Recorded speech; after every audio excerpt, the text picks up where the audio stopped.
the network for the AV industry. What are you listening to? This is AV. This is AVNation. This is AVNation.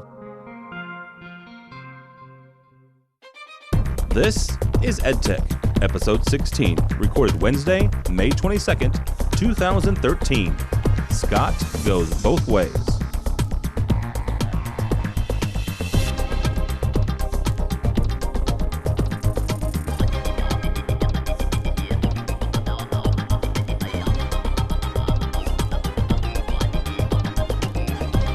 This is EdTech, the education-focused podcast put on to you by the fine folks at AVNation.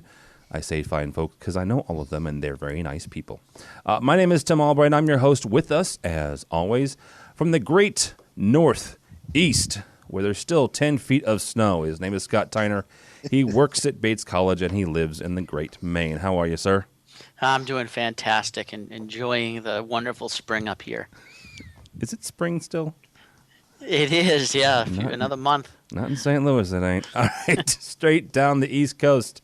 We'll hit his time zone buddy. How about that? His name is Matthew Silverman.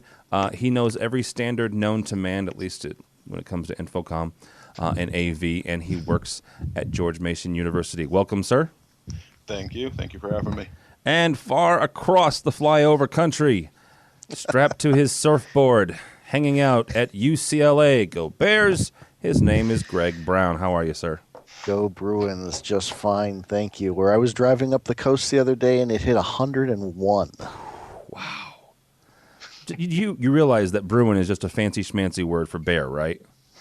Right, but I've explained this to you before. We had to be the Bruins because the Bears were already chosen in our football division. Oh, okay. I could just see Greg going up the highway, convertible down, hair blowing in the wind. He's the cliffs of California, he has hair? Yeah, I do. It's one of the yes. A wood-paneled, what are they one called? One of the few things I still got going for me. All right. This month, we're going to talk about the full AV... head of hair. A full head of hair. The AVIQ program, whether or not AMX and Extron are letting some of the guys in on their business. Also talking about the AVnu Alliance and AVB, maybe getting to a little bit of AVB versus HD base T. And also a positive story about Extron for once from us. But first, wait, what was that? I missed it. It would hang on. We're off to an auspicious start. It's called a tease. It's a radio thing. Because I saw all the articles and I didn't see any good stories about. about. Right. Oh. From AV this is the point in the show where the Extron listener picks up the phone to the legal department, right? No, that's a couple more minutes. Give me two stories, then they pick up the phone. This is when they start recording, though. It's just where they call our bosses, right? We have bosses. From AV Network, avnetwork.com. DPI unveils the free lamp replacement program.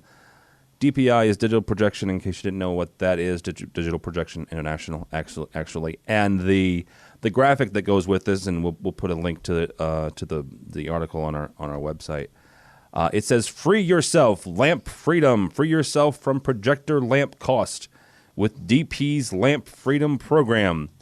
But it looks like they're holding a spoon. It's an illuminated spoon, though. That spoon is giving off light. It probably has about 20 lumens coming off that spoon. Okay. That was a bad engineering joke. Greg, since you chimed in first, does this... thanks. Hey, I got to pick it somehow. Does this make you want to run out and replace all of your Brand X projectors, whatever it is that UCLA has, and replace them with DPIs? No. And I like DPI, and they have some nice projectors. A really nice guy who's the local rep out here. But from May 1st, 2013... No, wait a second. We can get a replacement lamp between. I was trying to figure this out. Well, it's very confusing. That's the problem, Greg. Well, there is that. It's in each of years 2 and 3. So if you happen to hit the end of life on your lamp during years 2 and 3, you get a replacement lamp. I'm just almost willing to bet money that we would hit the end of life on lamp on year 1 or 4. Well, and that's the other thing. Why not 1? I mean, if the sucker dies in the first year, it's overly confusing. I would have said what would have been a lot more user friendly was your first replacement lamp is on us. yeah. Yes. Well, but I think that the problem with that, Greg, is that that's not what they're telling you. Because I was the same way. Really? I read this thing many, many times, and it's like if you use it according to what we think you will use it, you'll use 1,000 to 1,500 hours a year, and we'll replace your lamp in the second year. I don't know. I don't know if they give you one lamp, they give you one lamp in the second and the third year. And when you're talking of how much do these lamps cost, because somehow this is going to save you $10,000 over the. Well, and also look at that time. If we're talking a 3,000-hour lamp, we're clearly talking about like a xenon lamp, which is not a whole lot of hours and a huge replacement cost, which is what a lot of the big projectors use, admittedly. But yeah, I'm not the brightest bulb in the marquee, but I didn't quite follow what they were promising here. Well, I think the most important date in here is the June 30th, which tells me they're trying to clear inventory before the end of the quarter. Good point. So it's a nice promotion. I mean, if you're a digital projection user and you need to buy some or need to replace some, it's every manufacturer runs promotions like this every once in a while. I think it's a clever attempt at marketing, going after some of the people who are now advocating bulbless projectors. Yep. Because it says, hey, we can compete with those who have a bulbless projector. But at the end of the day, I think they give you, how I read it, you can order one free projector, one free lamp in year 2 and year 3, and that's what you get. So. And specifically what Matt's talking about is you have to purchase the projector between May 1st of this year, which obviously was almost a month ago now, and the end of June, which I don't know about you guys, right. but our fiscal starts July 1, so they're not exactly targeting Ed here. Well, and we're talking about $20,000 projectors. Oh, that's a small thing. Or more. Or more. Some of those are. I don't know that line off the top of my head, but yeah, some of those. I mean, these are the guys that are competing with the great big Panasonics and the great big Christies. Barcos and. Oh yeah, Barco. Yeah, I still like Barco. I mean, I had a bad experience with Barco. It's a tank, for crying out loud. You could probably David Letterman could drop that off of his building, and I'll bet you it'd still work. Maybe not. All right, moving on. InfoComm is rejiggering their CTS exam. Show of hands. Mr. Tyner, do you have a CTS? I do. Mr. Silverman, do you have a CTS? Yes, I do. Mr. Brown, do you have a CTS? Yes, I do. I do as well. So, interesting question that actually came up last week on AV Week, and I wanted to bring it to you guys because I actually knew the answer to that question. Should we be required to take the exam again then, if they are doing the revisions? Matt, we'll kick it off with you. Should we be required to take the exam again to make sure that we're all on the same CTS page? Oh, that's a great question. I think the intent of continuing ed is to, that we do have a continuing ed requirement is so that we do keep up and we stay on the same page as the industry evolves. I think if there ever was a point where people should have had it been recertified, is it when it went from being a non-ANSI accredited certification program to an ANSI accredited, and it went to the CBT method rather than the online method. I think at some point there may need to be some. I don't know. I know I'm going back and forth on this. The industry evolves so fast; it's really hard to say. But I'd say right now, probably if people keep up with their continuing ed, I think they're okay. Okay. Scott, Matt makes a good point. Maybe we should have had people retake the test because I'm one of the ones that got to take it while it was online. That should have been the point, that we had people retake the exam. Maybe not when they're doing these revisions. Yeah. Now we're recording this, right? So I've got to say what I. Oh. I can't really say what I believe, because I took mine online too, and I do not want to take it again. I don't either. But no, I agree completely with Matt. That's when it should have happened. But other than that, there's continuing ed. I think that maybe InfoComm needs to look at what they offer continuing ed credits for, because the whole point of these changing exams have a lot to do with network configuration and RF issues and network setups, and so they really need to give a lot of opportunities for continuing ed in those areas.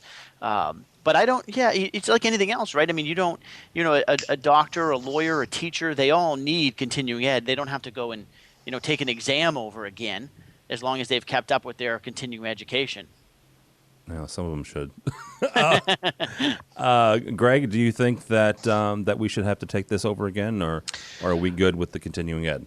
I am positive that the idea of taking the exam over again did not come from somebody with a CTSD. I agree with you guys that that's the intent of the continuing education. Although I wouldn't be surprised if somewhere down the road there isn't a little bit of a revisit. I think one of you said something along those lines of how the recurring, or how that is handled, and just making sure that it is sufficient and detailed enough and on more topical, current sort of stuff to make sure people are staying current. But generally by the time you're getting the certification and you're doing the work to keep it, you're most people are generally staying up on stuff pretty good. At least that's my impression. You don't jump through all these hoops unless you're kind of got the intent there to begin with. Yeah, and the one thing that both I talked with Betsy Jaffe from InfoComm, as well as Duffy Wilbert, the VP of Betsy's in charge of communications, and Duffy's in charge of member services. They made the comment that they had to change and rejigger some things because it's ANSI, right? It's ANSI approved now. They can't train to the test, so they can't teach the test. Much like some people will do. And so they had to take certain things out, like the marketing and stuff like that, and put more purchasing and cost analysis stuff in. So, well, and I think they all needed an update. I mean, I don't think I'm giving away any great secret here, but I took the CTSI exam about a year ago, and there was a question on there about vector scopes. So, and Scott and Matt can look that one up, but very nice. Vector scopes are very important. If you're the electronics curator at the Smithsonian, yes, I think. You know what? No, I still have a switcher that has a built-in vector scope. Thank you. Wow. And when was the last time you used it? Okay, moving on.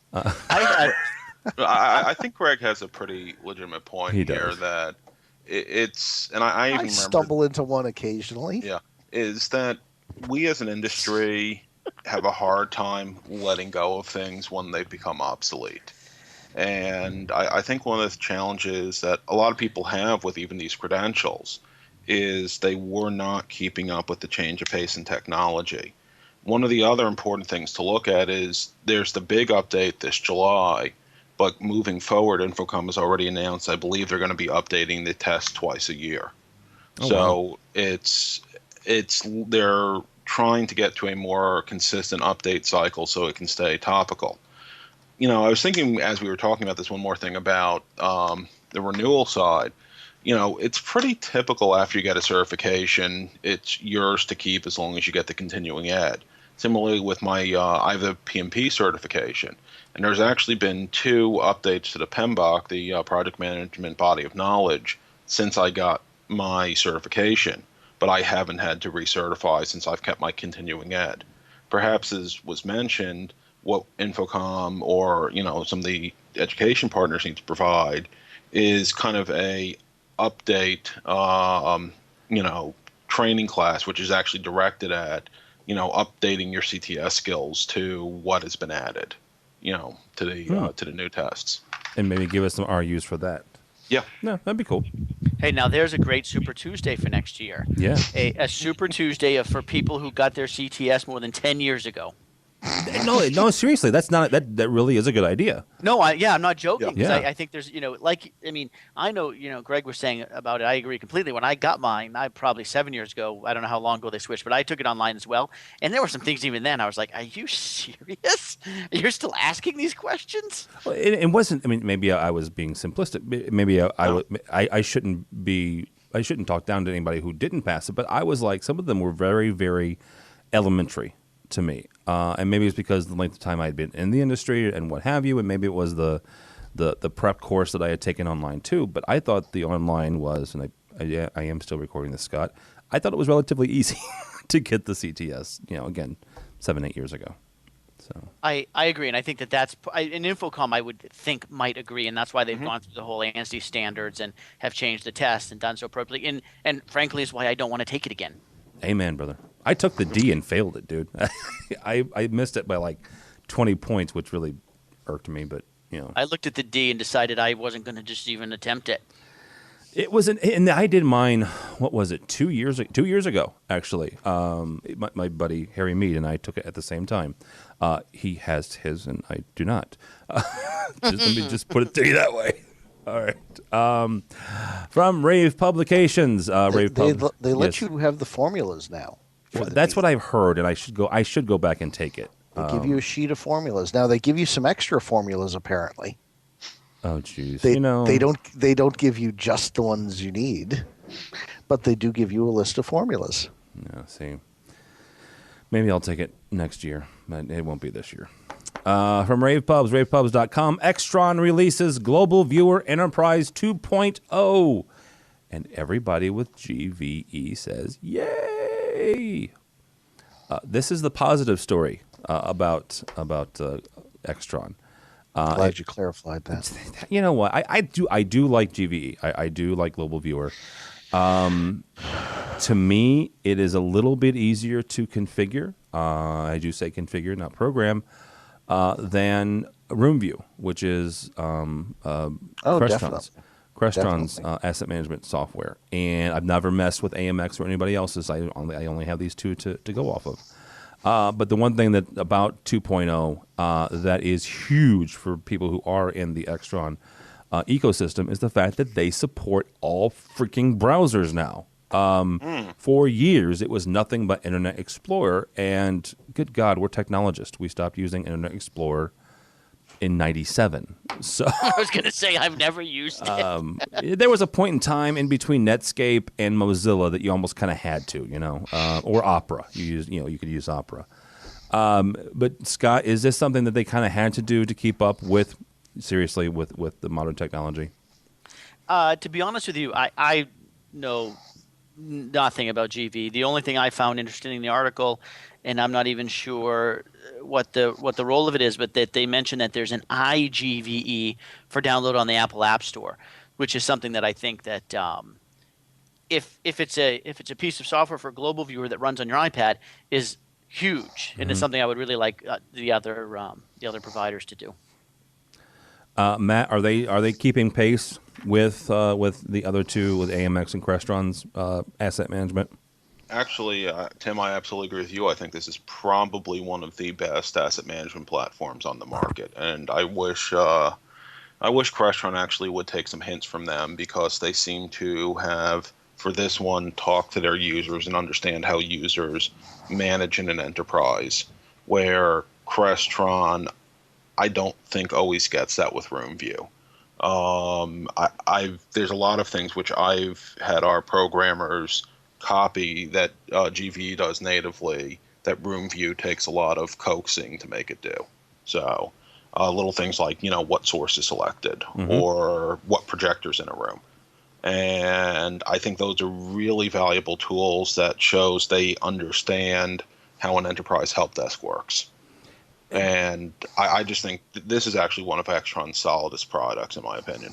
And there's one thing that go ahead, Scott. I was just going to say the only problem with Global Viewer is you need to use Extron products. There you go. Wow, there it is. The one thing I would say that was Scott Tyner at Bates College. What was your email address there, Scott? My buddy Mike Morrow will still call me and we'll still talk. He's my rep. He's my rep. I got a new rep and I can't remember his name. So. And I will tell you, I buy a few products from Extron every year, and about 95% from Crestron, and I've heard from my Extron rep much more regularly than my Crestron rep. So wow, I have not heard from anyone at Extron for over a year, actually. And you live right down the street. Yeah. Now I do have this blue helicopter that follows me around. The one thing I will say about Extron, and I'm not trying to change the subject, but I am. The one thing they do really, really well, and I'm not saying anybody does this horribly, but even my first experience with Extron, holy cow, do they ask a lot of questions. And to Matt's point specifically, they mine the information that you all and I have in my head, which is our experience, and how to make that better and easier. All kidding aside, all craziness with the upper echelons aside and leaving InfoComm and all that jazz, that's one thing they do really, really well. And I wish that some of the other manufacturers, and I'm not pointing fingers, I mean all of them could do this better, would be listen to your end users and see exactly what their day in and day out lives are like. I agree 100%. Yeah. It's one of the complaints I've had about other companies is, you tell them, oh, I'd like to have you do this. Well, you don't want to do that. Do this. Yeah, exactly. It's like, no, I do want to do this. Well, you don't. Why would you want to do that? Yeah. Yes. Right. I think they're probably trained because I've gotten that. Why would you want to do that? What's it matter? But Extron, like I said, Mike calls me. He listens to me, and I'll tell you, I joke around a little bit, but I am very seriously thinking about using that IN 1608 this summer as a replacement for some DM equipment. Wow. It is a nice product. I saw one yesterday for the first time. Yeah, it is a nice product. I'm thinking about ordering a couple. I've got some old MA 207s that are at their end of life, and I'm thinking about buying the 1608 just to see, because like I said, the 1508 was a freaking tank. I mean, it was just rock solid, and I'd like to see the 1608 in action. So, all right, Greg, do you have anything about the Global Viewer? Do you guys use asset management software? We actually use the older we rolled out the older version of Enterprise, and to be honest, it never really got any use because it never did the things that we needed it to do. We're doing what we need to do in good old Global Viewer, just going to the web pages. Okay. So I'll reserve comment on this. We need to take a closer look at it and see what exactly they've upgraded. I'm cautiously optimistic. I think the four browsers, he says, looking at his Explorer screen. No. Yeah. Come on! Don't embarrass yourself. Hey, is that a UCLA thing? Like you have to use IE? I didn't know they still made IE. Oh, wow! I am the self-described Luddite of the group. Remember that? Oh, that's right. So I think the four browsers is huge. I would have liked to have seen that a couple of years ago, but it's a big welcome change. All right, IE, good Lord. From AV, by the way, you're listening to EdTech. Thank you so much for doing so. And hello, Andrew Edwards. That gentleman there is Greg Brown from UCLA. Also with us is Scott Tyner from Bates College and Matthew Silverman from George Mason. I'm Tim Albright from AVnetwork.com. The AVnu Alliance kicks off AVB education. Yay! If you don't know what AVB, it's audio video bridging, and a number of companies, mostly audio companies, have gotten into and are part of the AVnu Alliance. And we have a couple different stories, guys. And so basically what I wanted to do is kind of like talk about AVB for a second. Both the AVnu Alliance and some companies have joined them, which I find interesting because one of them is LG, i.e. a video company. A couple of years ago, they came out, and they're a sort of competitor to HD-based-T, and this is why I'll say a sort of competitor. Both of them are over UTP, right? Both of them are over some sort of twisted pair. The thing about AVB, though, is they say you can do it over an actual network through actual switches, right? That's what they say. That's what they say, and the audio apparently works stunningly well.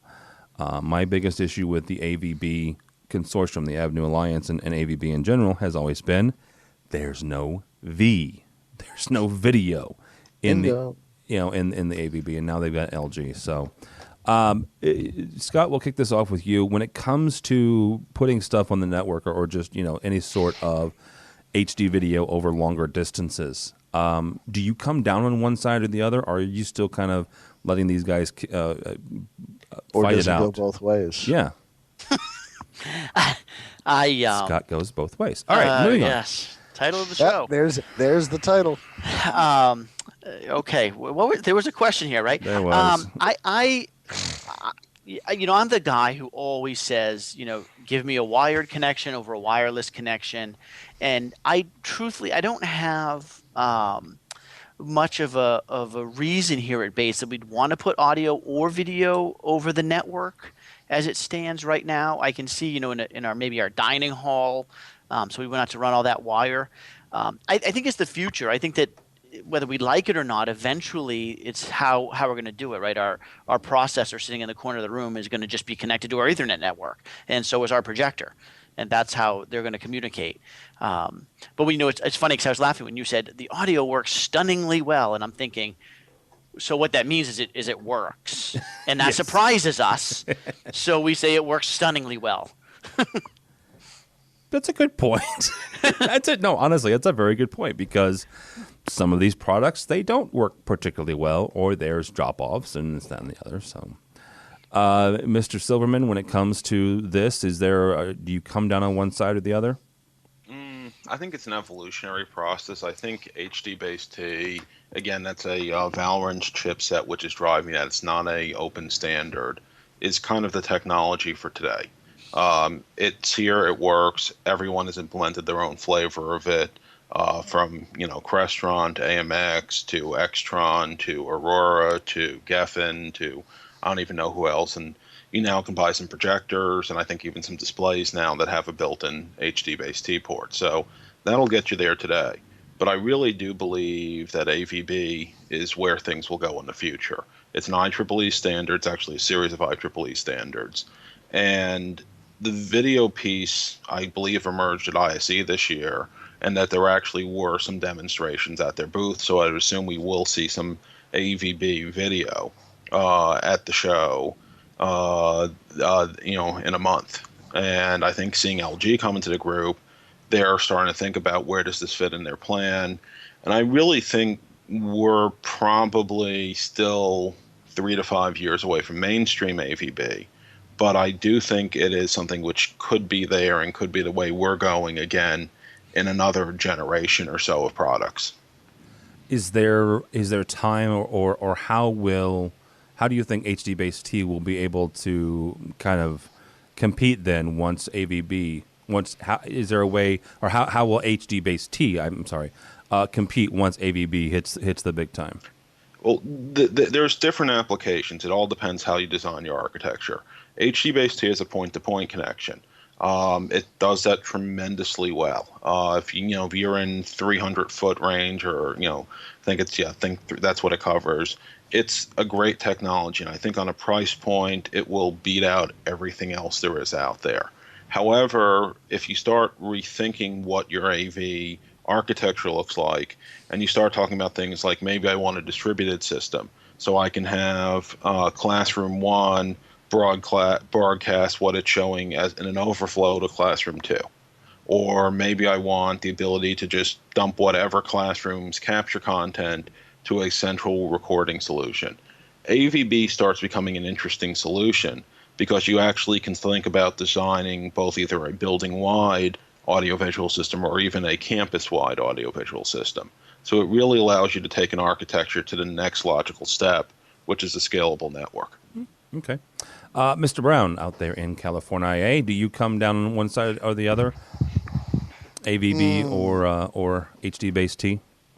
I agree that AVB is a work in progress. I think once we do start seeing the V, I'm sure we'll come up with all sorts of crazy, amazing things to do with it.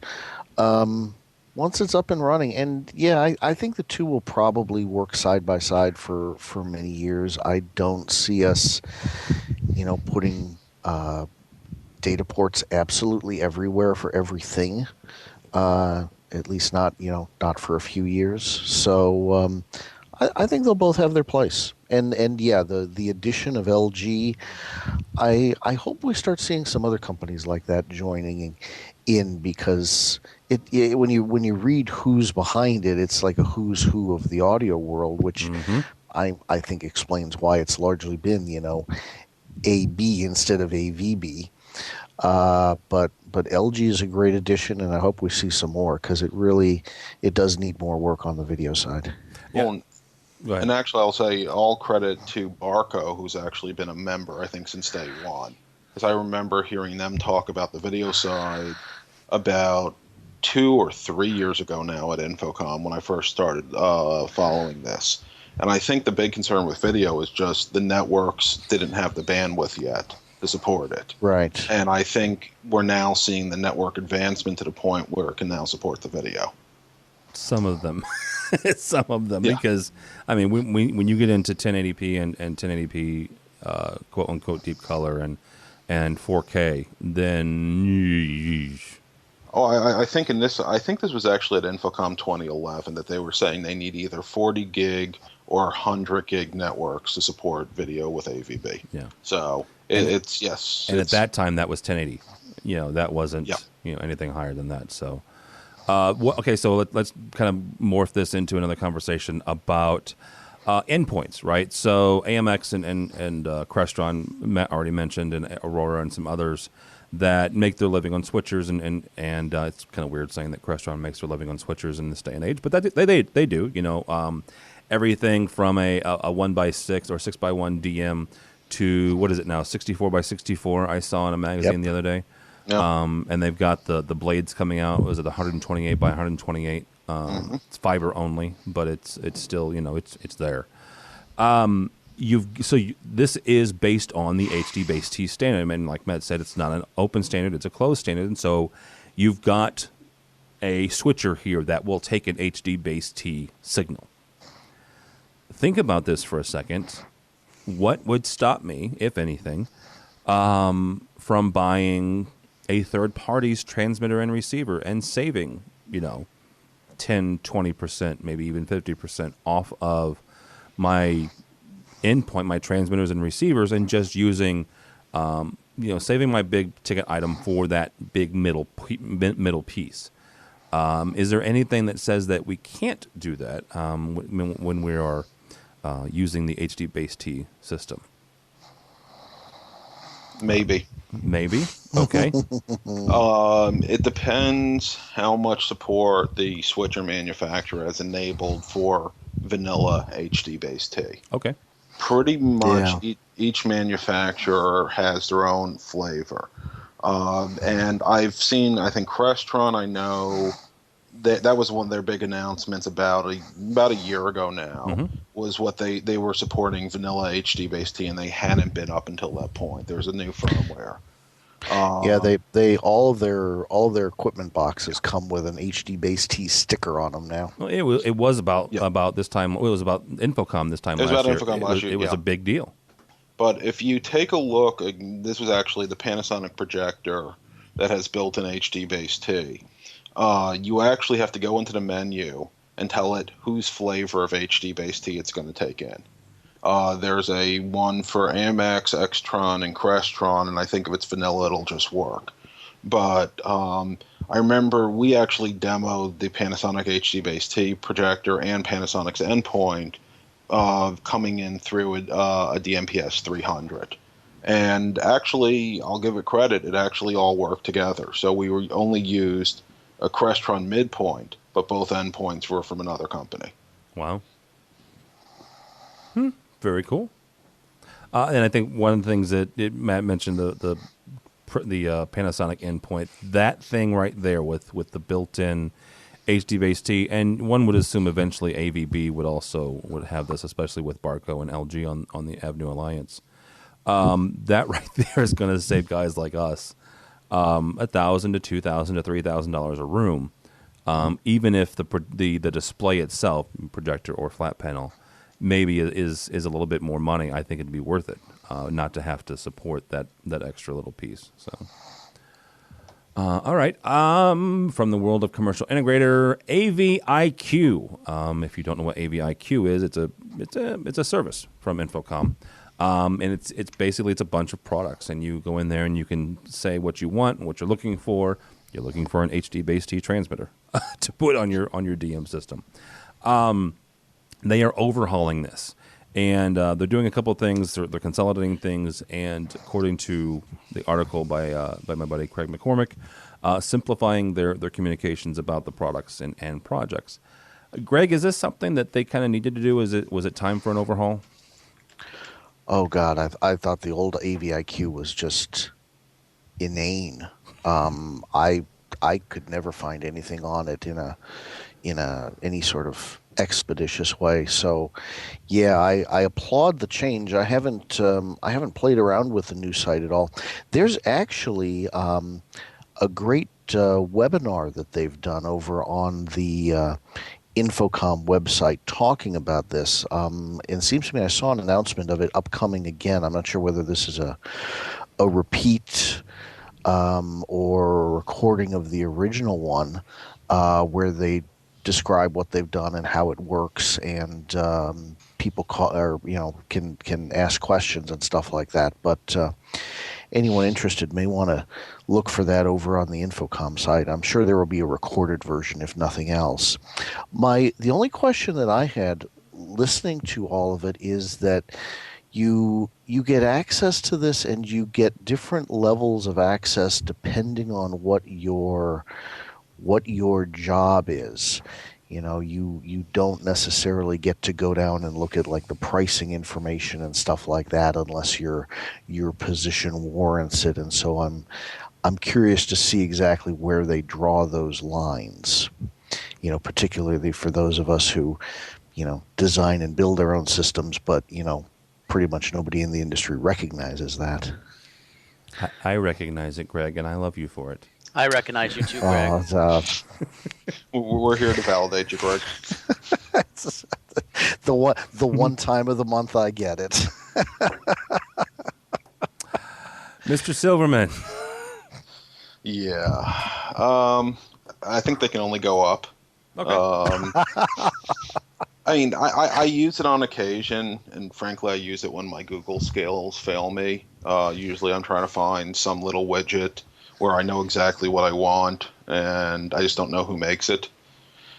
But it's just not user-friendly. And I'll tell you, they just need to make the search algorithms better or something, because it's next to impossible to find what you're looking for.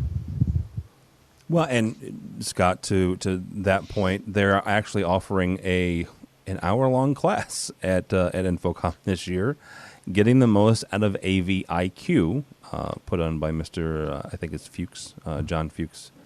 Phew, I'm glad you said that, because I was going to try and say his name, and I just wasn't going to go for it. I appreciate it. You spell it Fuchs. So for those of you playing at home, if I got it right, yay, go me. So go ahead.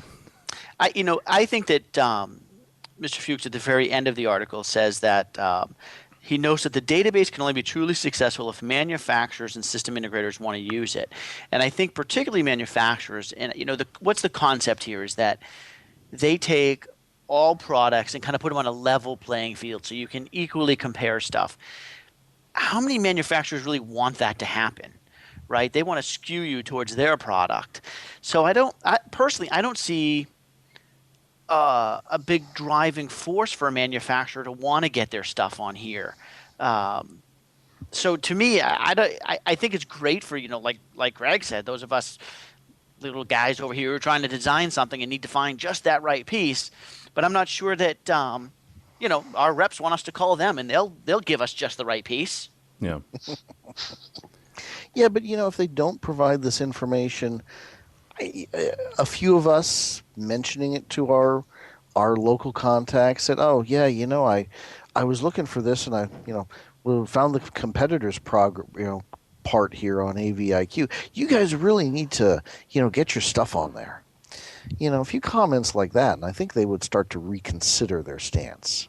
That's probably a valid point, especially when you talk to guys like the independent reps who rep several different people.